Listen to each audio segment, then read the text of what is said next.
తాంత్రిక విధానమైన పూజలు అంటే అదేదో వేరే రకమైన పూజలు కాదు. ఒక్కొక్క పూజా విధానం ఒక్కొక్కరికి ఉంటుంది. ఆమెకి ముద్రలు పంచమకారాలతో పూజ జరుగుతుంది. ఆ పూజ ప్రత్యేకంగా ఉపాసకులు సాధకులు మాత్రమే చేస్తారు తప్ప దాన్నే గుప్త నవరాత్రి అంటారు. గృహస్థులు మిగిలిన వాళ్ళు సాధారణ సమయంలో మనం ఏ విధంగా మిగిలిన దేవుల్ని కొలుస్తామో వ్రతం చేసుకుంటామో అదే విధానంలో వ్రతము అది ఉంటుంది.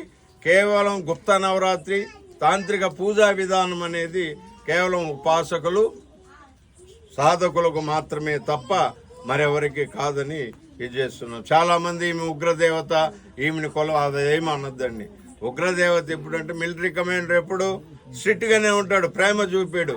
ఇంట్లో తండ్రి ప్రేమ చూపించే తక్కువ, కానీ మన భవిష్యత్తు కోసం బంగారు బాట వేసేది తండ్రి. అలాగే ఆమె మన జీవన పోరాటంలో మనకు తోడుండి మనం ఎన్నో శిఖరాలను అధిరోహించడానికి ఆమె సహాయపడుతుంది. ఆమె వారాహి, వరాలిచ్చేటువంటి తల్లి. ఆ తల్లిని భక్తి శ్రద్ధలతో కొలవండి, వేరెవరో చెప్పిన మాటలు నమ్మకండి. ఆమె వరాలిచ్చే తల్లి. ఉగ్రదేవత అంటే ఉగ్రదేవతే. తండ్రి ఎప్పుడైనా ప్రేమగా మనతో మాట్లాడతాడా? మన భవిష్యత్తు కోసం అహర్నిశలు కష్టపడేటువంటి తండ్రి ప్రేమ, తండ్రి లాలిత్యాన్ని శ్రీ వారాహి మాత పుణికిపుచ్చుకొని మనల్ని సక్రమైన మార్గంలో సక్రమైన దారిలో పెడుతుంది. శత్రునాశిని అంటారు. శత్రునాశిని అంటే మనం ఎప్పుడు మనకు కాని వాళ్ళు ఇతరులను శత్రువులు అనుకుంటాం. శత్రువు అంటే అది కాదు.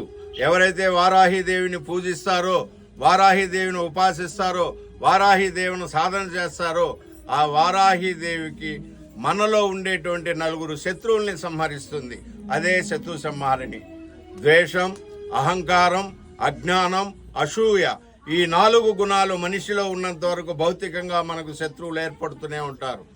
ఈ 4టిని సంహరించి లోబితనం లేకుండా సంఘానికి సమాజానికి ఉపయోగపడేటువంటి ఒక మంచి వ్యక్తిగా తయారు చేసేదే వారాహి మాత.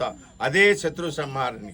దీనికి మించి మనం ఇంతటి పద్ధతిలో ఉన్నప్పటికీ మన పట్ల అవహేళనతో కానీ దూషణ స్వభావంతో కానీ వారాహి ఉపాసకులను కానీ వారాహి సాధకుల్ని కానీ వారాహిని కొలిచేటువంటి ఎవరైనా తిస్కారణంగా దూషించినా దానికి వారాహే ప్రత్యక్షంగా నేరుగా దిగి వాళ్ళను శిక్షిస్తుంది. ఆ శిక్ష నుంచి ఎవరు తప్పించుకోలేరు.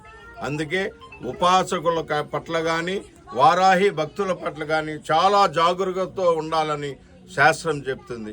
జై వారాహి, నమో వారాహి. జై వారాహి.